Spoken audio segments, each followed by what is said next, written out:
કચ્છ ગાંધીધામથી જોધપુર દરરોજ ટ્રેન મળશે. કચ્છથી જોડાયેલ રાજસ્થાન માટે હવે દૈનિક ટ્રેન સુવિધા મળશે. અત્યાર સુધી અઠવાડિયામાં 3 વાર ટ્રેન દોડતી હવે ગાંધીધામથી જોધપુર ટ્રેન હવે દૈનિક ચાલુ કરવા માટે લાંબા સમયની માંગ રેલવે મંત્રાલય દ્વારા સ્વીકાર કરવામાં આવી છે.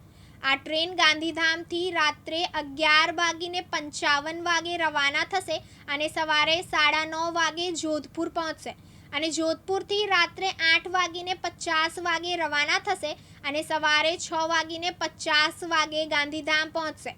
કચ્છ અને રાજસ્થાન જોધપુર જોડતી માંગણી મૌખિક અને લેખિત રેલવે મંત્રાલય સમક્ષ વિવિધ સંસ્થાઓ અને કચ્છના સાંસદ વિનોદભાઈ ચાવડા દ્વારા રજૂઆત કરવામાં આવી હતી, જેના કારણે આ નિર્ણય લેવામાં આવ્યો હતો.